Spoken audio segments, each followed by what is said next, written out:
ख्वाइश classes में आपका स्वागत है। इससे पहले कि हमने टॉपिक सारे कवर कर लिए और आज सजीव का टॉपिक तीसरा और चौथा पादपों में श्वसन और पादपों में उत्सर्जन दोनों एक साथ पढ़ेंगे। तो सबसे पहले शुरू करते हैं और पादपों में श्वसन के बारे में पढ़ते हैं। पादपों में श्वसन क्या होता है, कैसे होता है और इसमें कौन से अंग काम आते हैं और ये क्रिया कैसे होती है, ये सारे कवर करेंगे। तो सबसे पहले जानते हैं कि श्वसन होता क्या है। श्वसन एक जैविक प्रक्रिया है जिसमें शर्करा तथा वसा का ऑक्सीकरण होता है तथा ऊर्जा मुक्त होती है। श्वसन क्या है? एक जैविक प्रक्रिया है जिसमें शर्करा तथा वसा का ऑक्सीकरण होकर ऊर्जा प्राप्त होती है।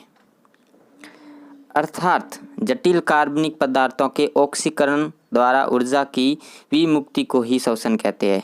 जो भी जटिल कार्बनिक पदार्थ होते हैं उनका ऑक्सीकरण होकर जो ऊर्जा मुक्त होती है और ये प्रक्रिया होती है, यही श्वसन कहलाती है। ये क्रिया ऑक्सीजन की उपस्थिति और अनुपस्थिति दोनों में हो सकती है। ऐसा नहीं है कि ऑक्सीजन की उपस्थिति में ही हो। और पादपों में श्वसन क्रिया रंध्र तथा वात रंध्रों द्वारा होती है। कौन से अंग काम आते हैं? रंध्र और वात रंध्र। इसमें ऑक्सीजन और कार्बोहाइड्रेट जो प्रकाश संश्लेषण की क्रिया द्वारा बनता है वो टूटकर किसका निर्माण करते हैं? कार्बन डाइऑक्साइड, जल और ऊर्जा का निर्माण करते हैं। ये एक श्वसन की प्रक्रिया इस प्रकार समीकरण में दर्शाई गई है, इस प्रकार से होती है। अब समझते हैं आगे।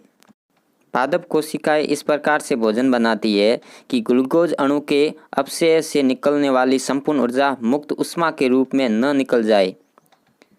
और मुख्य बात यह है कि ग्लूकोज का ऑक्सीकरण एक चरण में न होकर छोटे छोटे अनेक चरणों में होता है। और पादप कोशिकाएं इस तरह भोजन बनाती है कि ग्लूकोज अणु के अपचय से निकलने वाली संपूर्ण ऊर्जा उष्मा के रूप में बाहर न निकल जाए। इसके लिए कोशिकीय श्वसन एक बहुचरणीय प्रक्रम होता है। इसमें बहुत सारे चरण होते हैं ताकि अधिकतम ऊर्जा को एटीपी में परिवर्तित किया जा सके। ग्लूकोज अणुओं का ऑक्सीकरण कोशिकाओं में होता है, इसलिए इसे कोशिकीय श्वसन कहते हैं। ग्लूकोज अणु होते हैं उनका जो भी ऑक्सीकरण होता है कोशिकाओं में होता है, इस कारण से उसे कोशिकीय श्वसन कहते हैं। और जो श्वसन होता है वो दो प्रकार का होता है। एक होता है ऑक्सीजन की उपस्थिति में और एक होता है ऑक्सीजन की अनुपस्थिति में। जो ऑक्सीजन की उपस्थिति में होता है उसे वायवीय श्वसन कहते हैं और जो अनुपस्थिति में होता है उसको अवायवीय श्वसन कहते हैं। अब इन श्वसन के प्रकार को एक एक करके पढ़ते हैं। सबसे पहले जानते हैं अनोक्सी श्वसन अर्थात अवायवीय श्वसन क्या होता है। ये श्वसन प्रक्रिया ऑक्सीजन की अनुपस्थिति में होती है, ये पहले हमने बात कर रखी है। और कुछ पौधों में या उनके भागों में श्वसन ऑक्सीजन की अनुपस्थिति में होता है, इस कारण से इसको अनोक्सी श्वसन कहते हैं। कुछ पौधों में और कई ऐसे पौधे होते हैं जिनके भागों के अंदर होते हैं। इस प्रकार के ऑक्सीजन की कमी अथवा अनुपस्थिति में ग्लूकोज एथिल एल्कोहल तथा लैक्टिक अम्ल में परिवर्तित हो जाता है और कम मात्रा में ऊर्जा उत्पन्न होती है। तो अनोक्सी श्वसन से ऊर्जा कम मात्रा में प्राप्त होती है और इससे एल्कोहल तथा लैक्टिक अम्ल बनते हैं। इसका जो भी ग्लूकोज होता है वो परिवर्तित होकर एथिल एल्कोहल या लैक्टिक अम्ल में परिवर्तित हो जाता है। और कभी कभी हमारे मांसपेशियों में भी जब हम कोई परिश्रम करते काम करते हैं तो हमारे मांसपेशियों में लैक्टिक अम्ल इकट्ठा होने के कारण वहाँ पर दर्द महसूस होता है, वो लैक्टिक अम्ल के कारण होता है। और इस क्रिया को शर्करा किण्वन भी कहते हैं। अभिक्रिया देखिए, इसमें शर्करा का अब विखंडन होकर C3H6O3+ ऊर्जा का निर्माण होता है। ग्लूकोज होता है जो ग्लूकोज अर्थात शर्करा जो लैक्टिक अम्ल में निर्मित हो जाती है। और ये जो श्वसन होता है ये पेशियाँ तथा जीवाणुओं द्वारा होता है। हमारे भी पेशियों में दर्द होता है वो भी लैक्टिक अम्ल के कारण होता है, जो हमने पहले बता दिया। और दूसरा देखो, ग्लूकोज से एथिल एल्कोहल जो यीस्ट द्वारा होता है और इसके साथ जो ऊर्जा भी उत्पन्न होती है। और इससे जो ऊर्जा उत्पन्न होती है वो बहुत कम मात्रा में उत्पन्न होती है। ये था अवायवीय श्वसन। अब है ऑक्सीश्वसन अर्थात वायवीय श्वसन। इस प्रकार के श्वसन में ऑक्सीजन की आवश्यकता होती है और इस प्रकार के श्वसन में वायुमंडल की ऑक्सीजन की उपस्थिति में ग्लूकोज का अपघटन होता है, जिसके फलस्वरूप कार्बन डाइऑक्साइड, जल तथा अधिक मात्रा में ऊर्जा निकलती है। जो अनोक्सी श्वसन था उसमें कम मात्रा में ऊर्जा निकलती थी, लेकिन जो वायवीय श्वसन अर्थात ऑक्सी श्वसन है उसमें ऊर्जा अधिक मात्रा में निकलती है। इस प्रकार का श्वसन अधिकांश पादपों और जंतुओं में पाया जाता है और इस प्रकार के श्वसन में पौधा अपने वातावरण से ऑक्सीजन लेता है और बदले में कार्बन डाइऑक्साइड छोड़ता है। निसंदेह प्रकाश संश्लेषण क्लोरोप्लास्ट में संपन्न होता है, जो हमने पहले पढ़ लिया है पादपों में पोषण पाठ में, जो यूकेरियोट्स में होता है। जबकि ऊर्जा प्राप्त करने के लिए कॉम्प्लेक्स है, अर्थात जो क्लोरोप्लास्ट है वो एक कॉम्प्लेक्स ऊर्जा प्राप्त करने के लिए एक कॉम्प्लेक्स के समान है और अणुओं का विखंडन से कोशिका द्रव्य तथा माइटोकॉन्ड्रिया में होता है।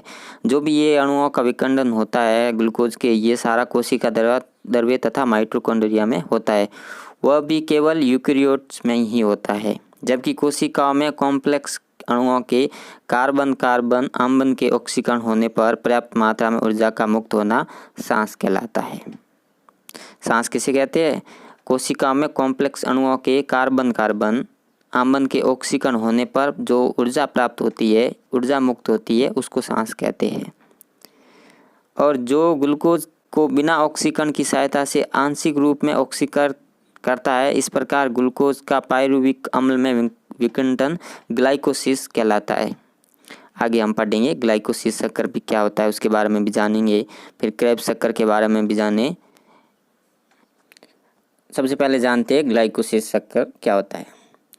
ग्लाइकोसिस शब्द की उत्पत्ति ग्रीक शब्द ग्लाइकोज अर्थात शर्करा एवं लाइसिस अर्थात टूटना से हुआ है। ग्लाइकोसिस की प्रक्रिया गुस्ताव इबेडेन, ओटो मेयर ऑफ तथा जे पारानास द्वारा किया गया था। इसे सामान्य इसको EMP पाथ भी कहते हैं। अनोक्सी जीवों में सांस की केवल यही प्रक्रिया है। श्वसन दो प्रकार का होता है, ऑक्सी श्वसन और अनोक्सी श्वसन। ग्लाइकोसिस और क्रेब्स शक्कर दोनों में ये फर्क है कि ग्लाइकोसिस शक्कर होता है वो अनोक्सी श्वसन में होता है और क्रेब्स शक्कर होता है जब अनोक्सी श्वसन ऑक्सी श्वसन में प्रवेश करता है, अर्थात पूरा श्वसन ऑक्सी श्वसन होता है तो क्रेब्स शक्कर का निर्माण होता है। तो सबसे पहले ग्लाइकोसिस शक्कर को जान लेते हैं। और ग्लाइकोसिस की प्रक्रिया कोशिका द्रव्य में संपन्न होती है और ग्लाइकोसिस प्रक्रिया ऑक्सी तथा अनोक्सी दोनों प्रकार के श्वसन में पाई जाती है।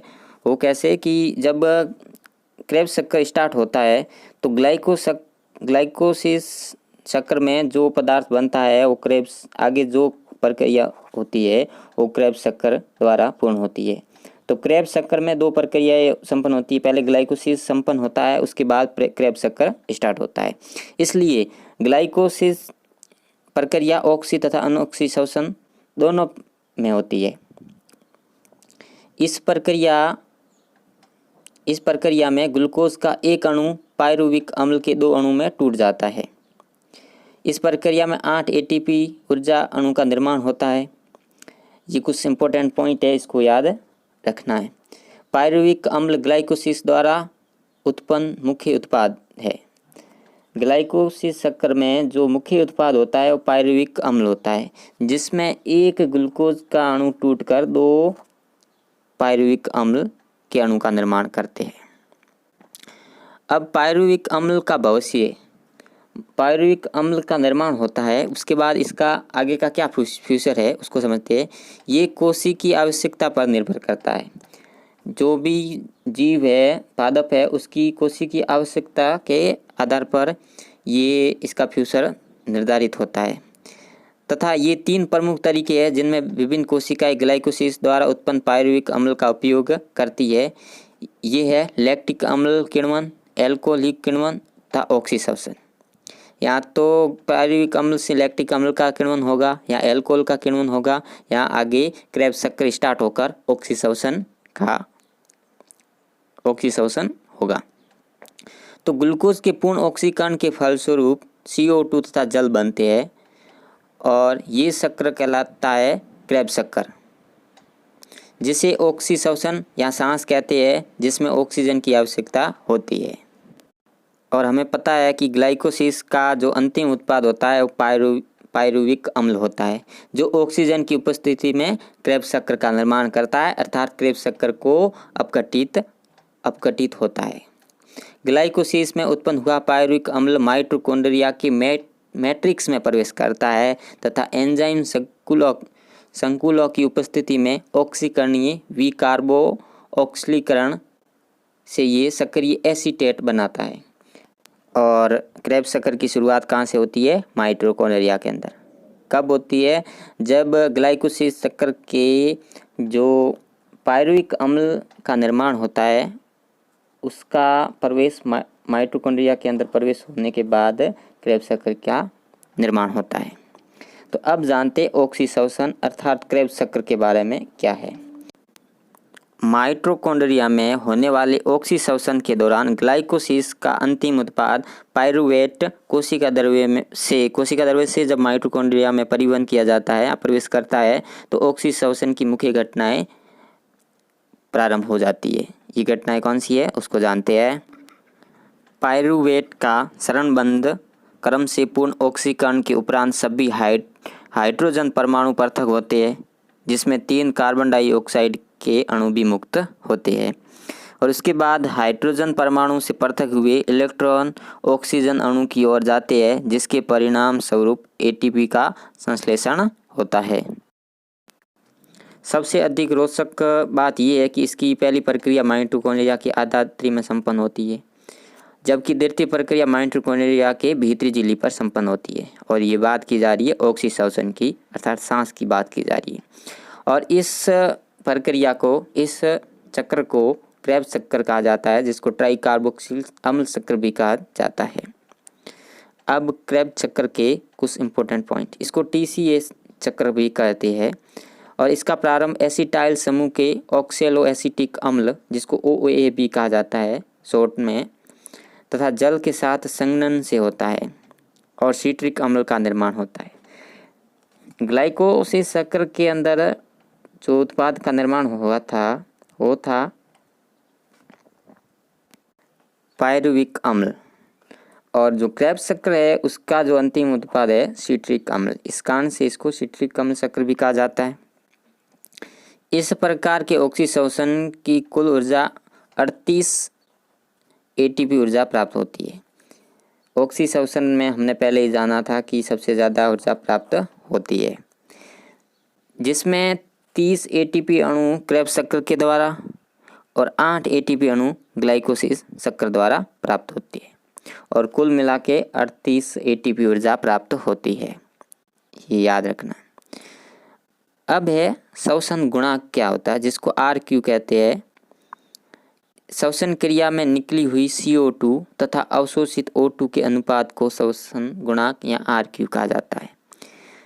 जितनी CO2 निकलती है और जितनी ऑक्सीजन अंदर ली जाती है, इसका जो अनुपात होता है उसको RQ कहा जाता है। RQ का मापन गैनेको श्वसन मापी द्वारा किया जाता है और सांस गुणांक सांस के दौरान उपयोग में आने वाले श्वसनीय क्रियाधार पर निर्भर करता है।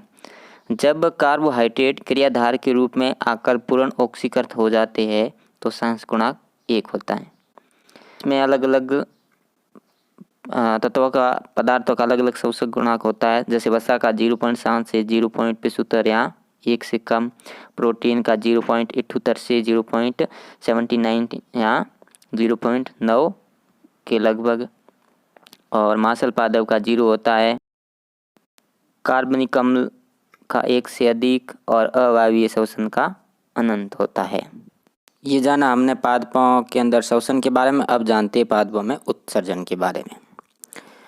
तो सबसे पहले जानते हैं कि उत्सर्जन क्रिया क्या होती है। उपापचयी अर्थात मेटाबॉलिट क्रियाओं के फलस्वरूप बने उत्सर्जी पदार्थों को शरीर से बाहर निकालने की क्रिया उत्सर्जन कहलाती है। उपापचयी अर्थात मेटाबॉलिक क्रियाओं के फलस्वरूप जो उत्सर्जी पदार्थ शरीर के अंदर बनते हैं उनको बाहर निकालने की जो क्रिया होती है वो उत्सर्जन कहलाती है, और जो पदार्थ निकलते हैं उसको उत्सर्जी पदार्थ कहते हैं। उस विकसित जंतुओं में उत्सर्जन एक अत्यंत जटिल प्रक्रिया है। जंतुओं के अंदर ये प्रक्रिया उत्सर्जन की होती है, ये एक जटिल होती है क्योंकि उनके लिए एक विशिष्ट अंग पाए जाते हैं। और पादपों में उत्सर्जन प्रक्रिया अपेक्षाकृत सरल होती है और पौधों के उत्सर्जन अंग एवं तंत्र नहीं पाए जाते हैं। पादपों के अंदर अर्थात पौधों के अंदर कोई विशिष्ट अंग नहीं होते उत्सर्जन के लिए। इस कारण से जो पादपों के अंदर उत्सर्जन क्रिया होती है वो अत्यंत सरल होती है जंतुओं की अपेक्षा। तो इसके अंदर पादपों के अंदर सरल उत्सर्जन प्रक्रिया होने के क्या कारण है उसको समझते हैं, उनको देखते हैं, उनके महत्वपूर्ण बिंदु देखते हैं। पहला है, जंतुओं की तुलना में पादपों में उपापचयी क्रियाओं की दर कम होती है। पादपों के अंदर जो उपापचयी अर्थात मेटाबॉलिक जो क्रिया होती है वो कम होती है, अतः उपापचयी क्रियाओं के फलस्वरूप बने अपशिष्ट पदार्थों के शरीर में एकत्रित करने होने की दर भी धीमी हो जाती है। अब उपापचयी क्रिया कम होगी तो उत्सर्जी पदार्थ कम बनेंगे। अब उत्सर्जी पदार्थ कम बनेंगे तो इतना उत्सर्जन की आवश्यकता भी नहीं होती है। दूसरा है, हरे पौधे अपचयी क्रियाओं से बने अधिकांश अपशिष्ट पदार्थों का उपयोग उपचयी क्रियाओं में कर लेते हैं। तीसरा कारण है, पौधों में प्रोटीन उपापचय से बने नाइट्रोजनी अपशिष्ट उत्पादों का उपयोग नव प्रोटीन के संश्लेषण में होता है। प्रोटीन उपापचय से जो भी नाइट्रोजनी अपशिष्ट पदार्थ बनते हैं उसका फिर से पुनः नव प्रोटीन संश्लेषण में उपयोग किया जाता है, तो उनको बाहर निकालने की जरूरत पड़ती नहीं। तीसरा और फिर है चौथा, पादपों में उपापचय मुख्यतः कार्बोहाइड्रेट पर आधारित है। कार्बोहाइड्रेट के उपापचय से उत्पन्न अंतिम उत्पाद प्रोटीन के उपापचय के उत्पन्न उत्पादों से कहीं कम विषैले तथा हानिकारक होते हैं, कम विषाक्त एवं हानिकारक होते हैं। अतः पादपों में उत्सर्जन की आवश्यकता जंतुओं की तुलना में बहुत कम होती है। फिर भी पादपों में बने हुए कुछ अपशिष्ट पदार्थों का उत्सर्जन अथवा उनका हानिकारक रूप से संग्रहण आवश्यक है। पांचवा है, जलीय पौधों में कुछ अपशिष्ट पदार्थ कोशिकाओं की कोशिका भित्ति से होते हुए बाहरी जलीय वातावरण में विसरित हो जाते हैं। छठा है, स्थलीय पादपों में आवश्यकता से अधिक गैसें जैसे कि ऑक्सीजन है, कार्बन डाइऑक्साइड है तथा जल वाष्प के रूप में रंध्रों एवं कभी कभी वातरंध्र द्वारा भी निकल जाती है। और सातवां है कि कई अपशिष्ट उत्पाद घोलित रूप में रिक्तिकाओं में पाए जाते हैं। ये पदार्थ भले ही पौधों के लिए अनावश्यक हो किंतु हमारे लिए बहुत ही उपयोगी होते हैं।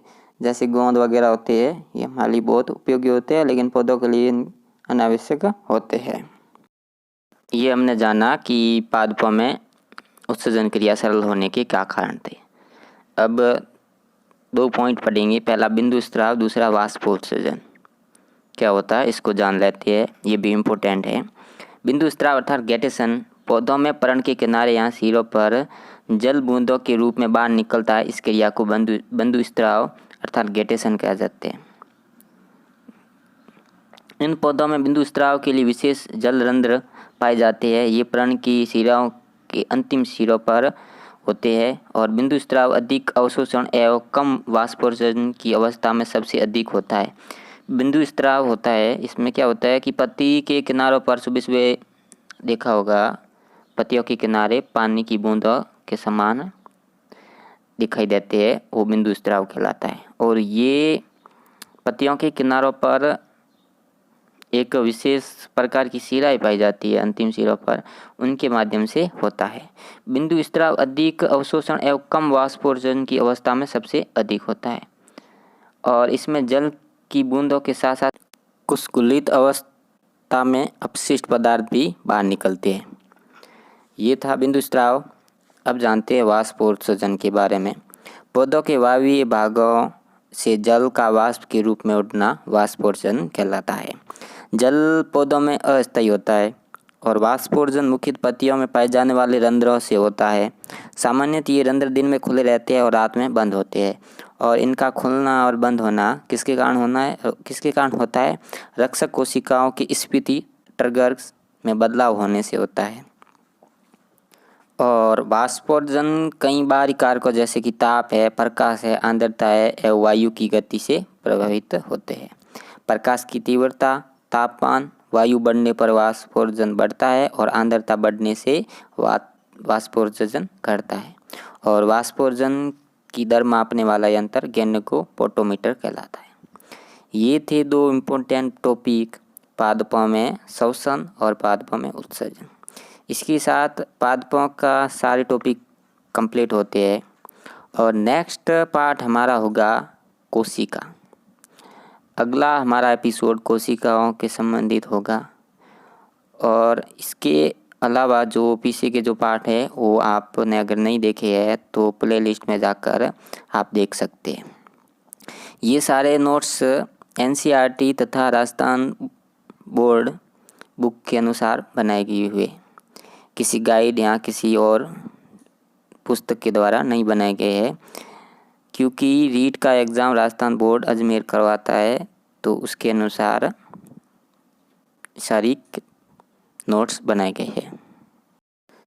और ये हमारा नया YouTube चैनल है, और इसके साथ साथ रीट के साथ साथ अन्य एग्ज़ाम के भी हम एपिसोड लाएंगे। तो अभी शुरुआत के दिन है, हमारा नया YouTube चैनल है, तो धीरे धीरे सब हो जाएगा। इसलिए आप इस YouTube चैनल को जितना हो सके शेयर करें, सब्सक्राइब करें, वीडियो को देखिए, और जिनको जिस वीडियो की ज़रूरत हो शेयर करें और अपने दोस्तों को भी भेजें, ताकि जल्दी से जल्दी इस चैनल पर मोनेटाइजेशन ऑन हो जाए और लाइव क्लासें भी शुरू कर दी जाए। और इस एपिसोड में जो हमारा नेक्स्ट टॉपिक होगा कोशिका, उसके बारे में हम पढ़ेंगे, जो हमारा एपिसोड नंबर 7 होगा। तो भी ज़रूर देखें।